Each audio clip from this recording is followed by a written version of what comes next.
The message arrived at 2:41 a.m. It was short, poorly punctuated, and made no sense. 16 words, no greeting, no goodbye, no explanation, just this: it's already done. Don't look for me where it happened. You'll only see it again. At the time, no one knew it was. By morning, everyone wished they did, because that message would become the only thing the victim ever left behind. And it didn't explain anything. Final messages are supposed to clarify things: a confession, an apology, a warning, something that turns chaos into meaning. This one didn't. Instead, it fractured the investigation.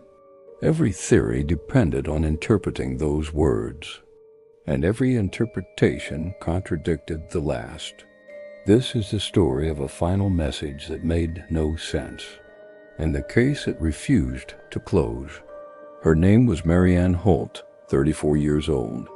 Data archivist, methodical, predictable.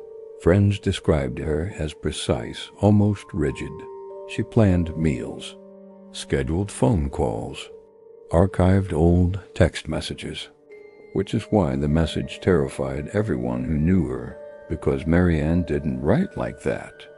Not ever, and she never sent messages without context. The night before the message was sent, Marianne followed her routine. Security footage showed her leaving work at 6:12 p.m. She stopped at the same grocery store, bought the same items. At 7:48 p.m., she called her sister. Nothing strange, nothing urgent.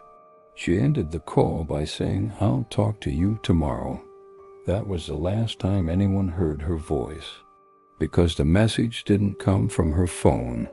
The message was sent from an old tablet, one Marianne hadn't used in years. It wasn't charged. It wasn't connected to Wi-Fi. It wasn't even registered on her current accounts. Yet somehow, it sent the message. Investigators couldn't explain how, and the tablet was never found. Police treated the message as a suicide note. Brief, detached, vague. But suicide notes usually explain why. This one avoided explanation entirely. It's already done. Done how? Don't look for me where it happened. Where what happened? You'll only see it again. See what again? The message wasn't closure. It was a puzzle. And then the time stopped agreeing. The message was sent at 2:41 a.m. But Marianne's building access card was used at 3:02 a.m.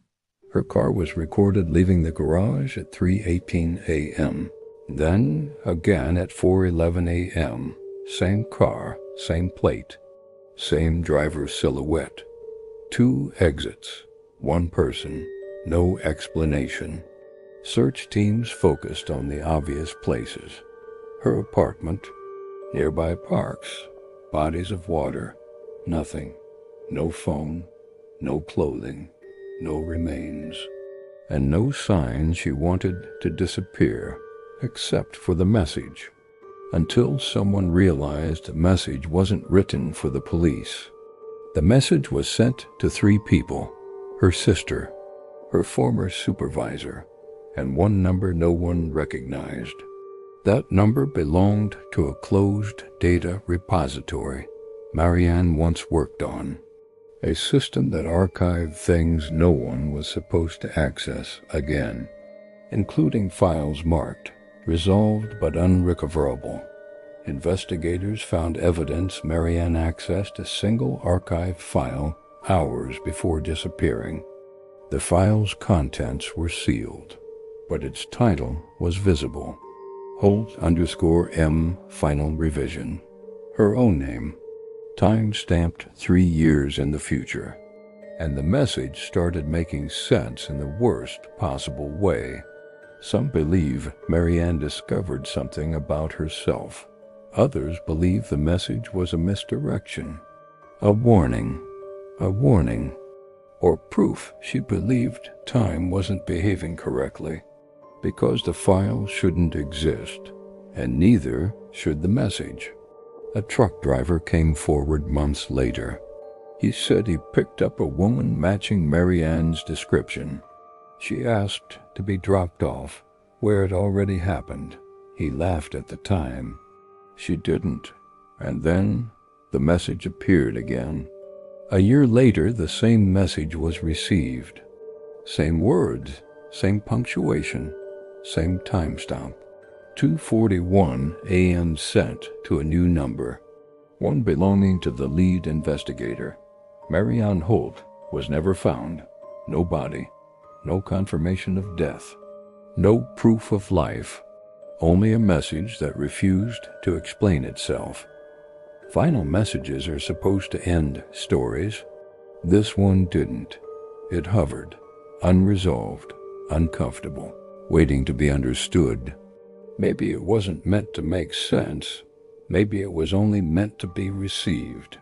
And if you ever get a message that doesn't explain itself, ask yourself, is it unfinished?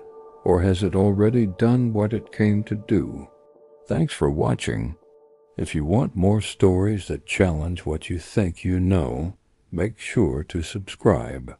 See you next time.